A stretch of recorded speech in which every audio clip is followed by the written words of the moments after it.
Hello Caroline. Bonjour Miguel. Ça va? Ouais.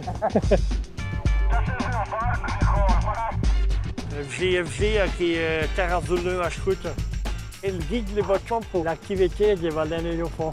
C'est une ancienne technique de la chasse à baleines. Ah ben là, Oui, c'est quoi là. ça? C'est des dauphins? C'est la baleine. Ah oui. Des dauphins et une baleine. Oui, oui, oui. C'est très spécial pour vous. Super. Bienvenue à bord, direction les Açores. C'est cet archipel de 2333 km² qui a tout de même un espace maritime d'1 million de km² et 30% est d'ailleurs protégé. Miguel Cravigno, bonjour. Bonjour. Merci. C'est vrai que c'est un tourisme plus durable aujourd'hui.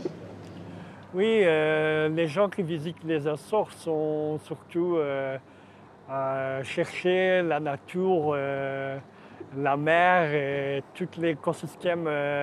Le message que les Açoriens ont donné à le monde est que c'est possible de vivre de la baleine, mais pas encore de la baleine morte, mais de la baleine vivante. On est dans une zone maritime protégée. Il y a 1 million de kilomètres carrés de zones exclusives des Açores. Donc le gouvernement des Açores, très bien, a fait un objectif d'anticiper la protection de 30% de la mer.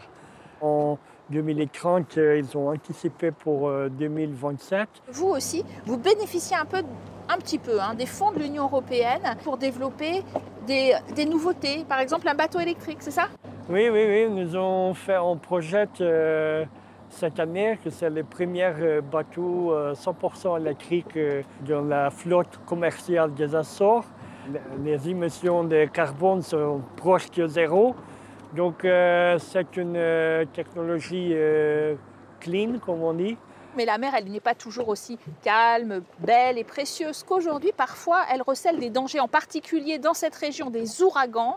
Et c'est le cas de ce fameux ouragan de 2019, Lorenzo, qui a complètement dévasté la grande île de Flores, qui se trouve à quelques milles d'ici, reconstruite avec l'aide active de l'Union européenne, comme nous le retrace notre reporter Luc Brown. «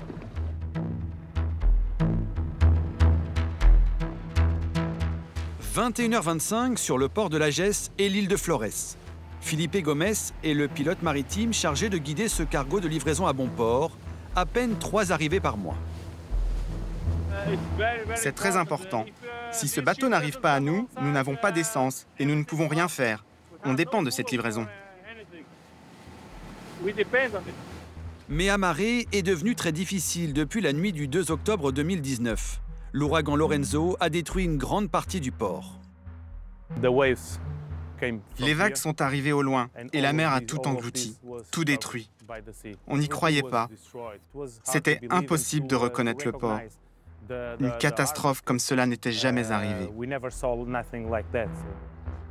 À 400 km plus à l'ouest de l'île principale des Açores, Flores est l'un des points les plus isolés d'Europe. Le port représente un pont vers le monde. Ce port est le moteur principal de notre économie insulaire. C'est primordial car c'est une question de survie pour nous. Sans sa reconstruction, nous ne pourrions pas vivre ici. Coût total de cette reconstruction, 197 millions d'euros. 85% de cette somme sera financée par l'Union européenne. Pour les autorités municipales, toute autre hypothèse serait bien sombre. Ce n'est pas seulement une question d'argent. Il s'agit de la vie des gens. La possibilité de perdre tout le monde. Les Açores ne seraient pas les Açores si on ne peut pas y accéder par l'océan. Cette île et ses 3500 habitants sont tributaires des fonds européens. Depuis 2016, 187 projets à Flores sont issus de la politique de cohésion pour un montant global de 9 millions d'euros. Un endroit comme Flores, c'est un bel endroit pour vivre. Il y a une grande qualité de vie et sans l'Union européenne, ce serait un défi de tous les jours. Le chantier du port doit se terminer en 2030, 11 ans après le passage de l'ouragan. Pour les autorités régionales, la contribution européenne est vitale pour la reconstruction. C'est la solidarité européenne, la politique de cohésion, primordiale pour nous. Et oui, nous sommes très inquiets que l'Union européenne veuille ventiler ses fonds via l'État portugais. J'espère que cela ne va pas signifier leur réduction à peau de chagrin dans les régions ultrapériphériques. Si l'argent européen facilite grandement la vie des Açoriens, il ne renforce pas complètement le sentiment européen. Aux dernières élections européennes, l'abstention dans l'archipel a atteint des sommets à 80%.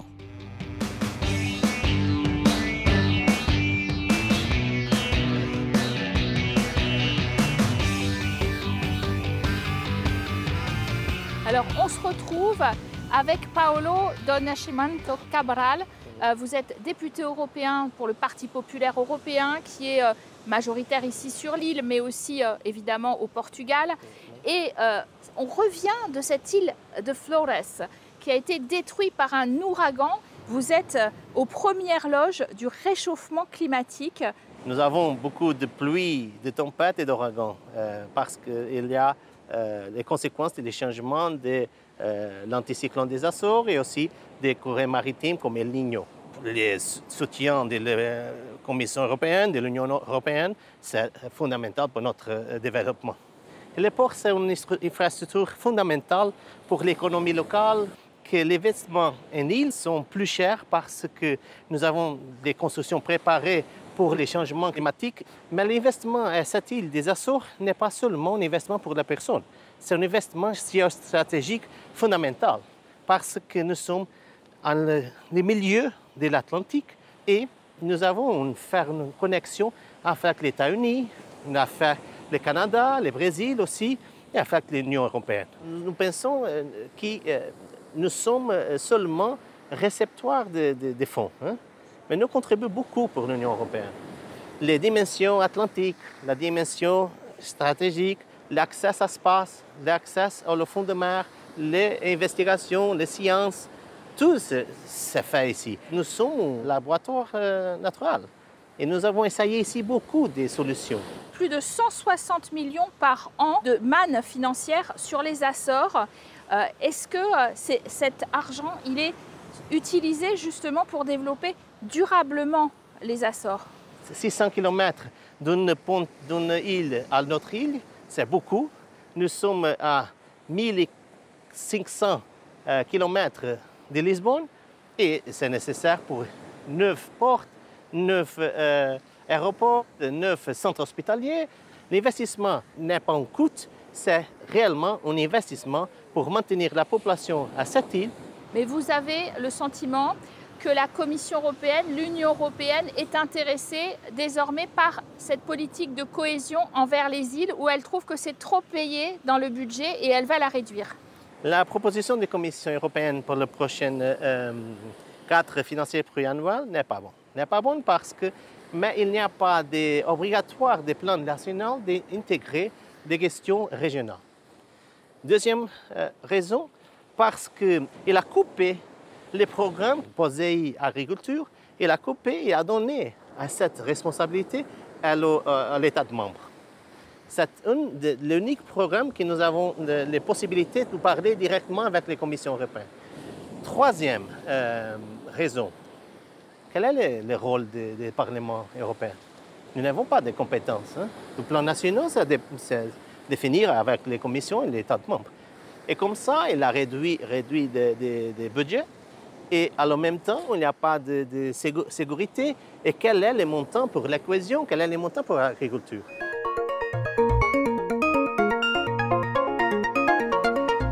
Et maintenant, nous allons à la rencontre d'une eurodéputée du Parti Renaissance, Ana Vasconcelos. Bonjour. Bonjour. Vous avez choisi de nous faire visiter Nonagon, un incubateur pour les petites, moyennes et grandes entreprises d'ailleurs. Et vous trouvez que ces fonds de l'Union européenne, ils ne sont pas toujours bien investis dans le futur ou la science. Nous avons des vues très différentes. Mes collègues eurodéputés socialistes ou PPE à droite se battent pour toujours plus d'aide. Ils veulent par exemple financer le réseau de transport entre les îles. Nous sommes beaucoup plus critiques. Pour nous, c'est une mauvaise idée de financer des dépenses courantes avec des fonds européens qui ne seront pas là pour toujours. Les fonds doivent servir à construire notre autosuffisance économique. Alors, on va voir justement cette nouvelle économie que vous voulez favoriser. Bonjour, bonjour. Bienvenue à Sympa. La start-up Milk Fiber est l'un de nos premiers projets. Il repose sur la valorisation du lait impropre à la consommation dans d'autres produits. Pour innover, on travaille beaucoup avec les universités. Nous avons besoin de parier sur les compétences scientifiques et techniques dont les jeunes auront besoin dans le futur. Je trouve que certains enseignements n'offrent pas d'opportunités pour le futur, y compris ici sur nos îles, y compris avec des fonds européens. Certaines écoles ne parient pas sur les bonnes compétences.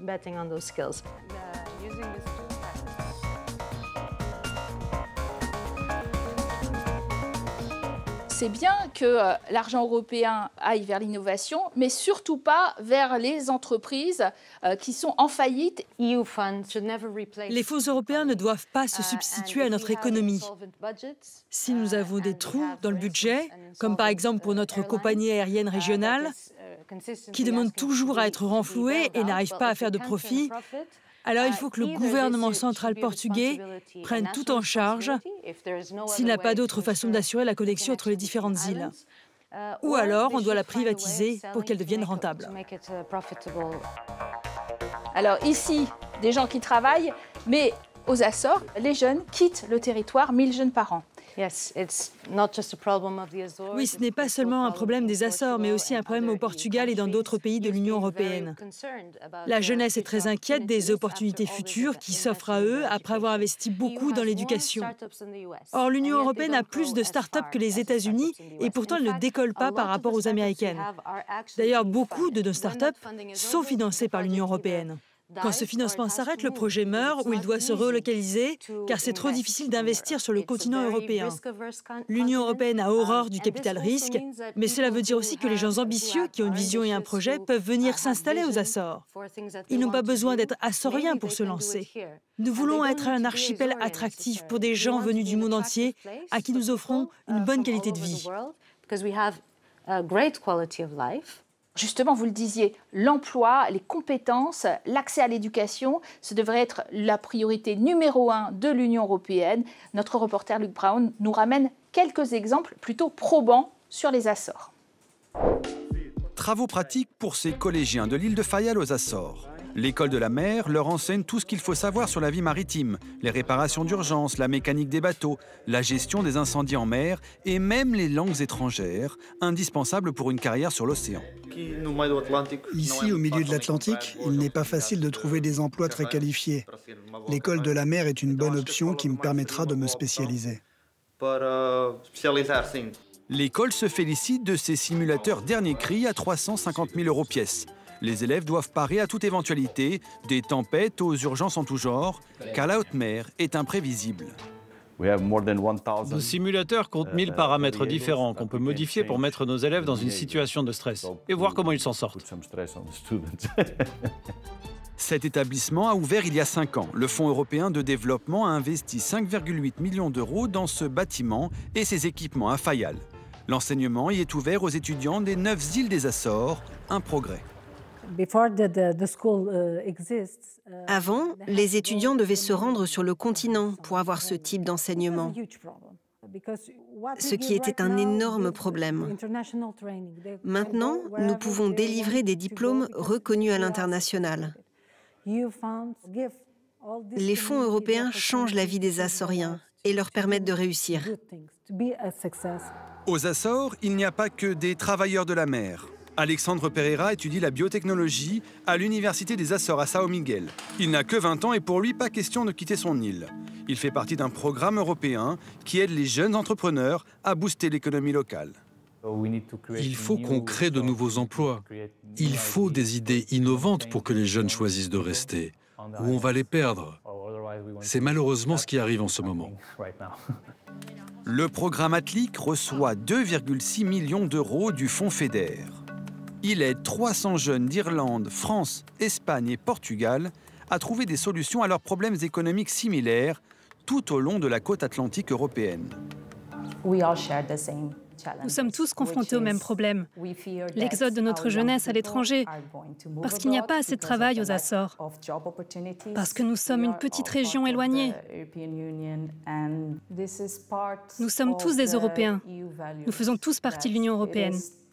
Et ceci fait partie des valeurs européennes, de pouvoir fournir le maximum d'opportunités à tout le monde. De fait, la population des Açores a décliné de 4% ces 10 dernières années. Le défi est de convaincre les jeunes générations qu'ils ont un avenir professionnel sur cette petite île, au milieu de l'Atlantique.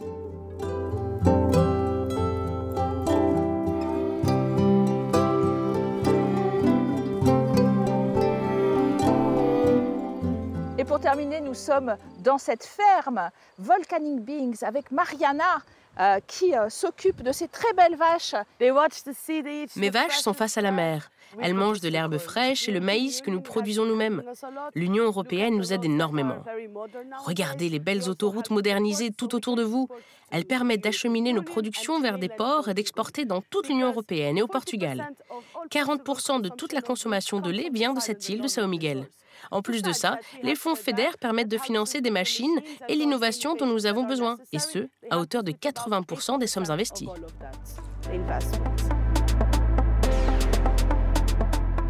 Voilà, c'est au milieu des vaches des Açores qui décidément ont la belle vie que nous refermons cette page consacrée à l'économie. Vous pouvez retrouver cette émission et celle qui traite des Açores, destination touristique durable, sur France 24 et france24.com, notre site web.